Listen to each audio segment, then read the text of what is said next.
Nah, baik, selanjutnya akan dicari bagaimana jika kasusnya seperti pada nomor 3, yakni tidak ada distribusi yang sama dari sepertiga data maupun dari 2/3 data. Maka yang bisa kita lakukan adalah mengecek dahulu dengan goodness of fit dari 2/3 data yang memiliki skor tertinggi, begitu.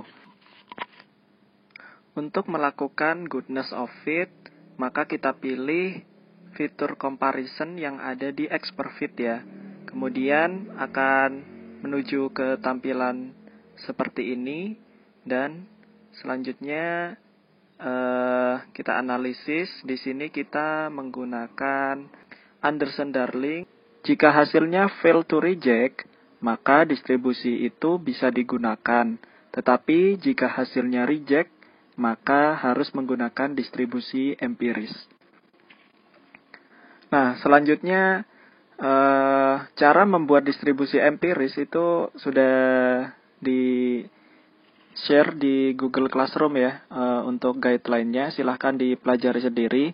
Tetapi di sini saya akan meng-highlight bagaimana caranya setelah membuat distribusi empiris kemudian memasukkannya ke dalam model Deflexim. Oke, pada step 5 ini, membagi data menjadi kelas-kelas sesuai dengan panjang kelas, serta menghitung jumlah data untuk masing-masing kelas.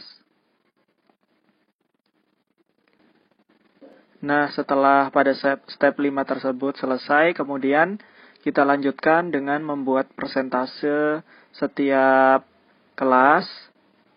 Kemudian, ya kita lihat di sini, persentase finalnya setiap kelasnya seperti ini.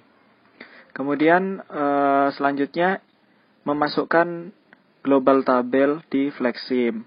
Nah, cara untuk memasukkan hasil dari empiris yang sudah kita buat tadi ke dalam Flexim itu caranya yaitu dengan memasukkan pada global tabel yang terdiri dari kolom pertama. Ini adalah persentase dari masing-masing kelas. Kemudian untuk kolom kedua adalah batas atas dari data empiris yang sudah dibuat tadi. Untuk jumlah barisnya sendiri itu menyesuaikan dengan jumlah kelas yang sudah dibuat dari pada metode empiris yang tadi.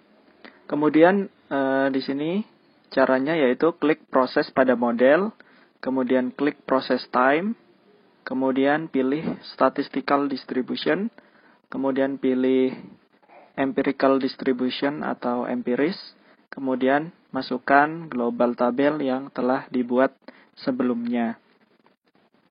Oke, mari kita lihat contoh kasus lain tentang penggunaan data distribusi empiris begitu. Nah, di sini terlihat ya, ada 4 global tabel, berarti dapat disimpulkan bahwa di situ juga ada 4 proses yang menggunakan distribusi empiris begitu. Kemudian kita cek proses perakitan dalam. Ternyata di sini proses perakitan dalam menggunakan distribusi empiris dari global tabel nomor 4. Nah, di sini teman-teman bisa lihat untuk kolom yang pertama ini menunjukkan persentase dari tiap kelas. Kemudian untuk kolom kedua ini merupakan batas atasnya. Nah, mungkin sampai sini dulu untuk pembahasan modul 4. Sebelumnya saya ingin mengingatkan kembali bahwa penentuan distribusi yang terbaik ini dengan proses yang sudah kita lakukan tadi itu tujuan utamanya adalah untuk memperoleh output akhir yang presisi. Gitu. Jadi sesuai dengan output yang ada pada real system nyata begitu. Nah, sehingga semisal katakanlah dari proses validasi ini menghasilkan output katakanlah 100 produk per jam begitu.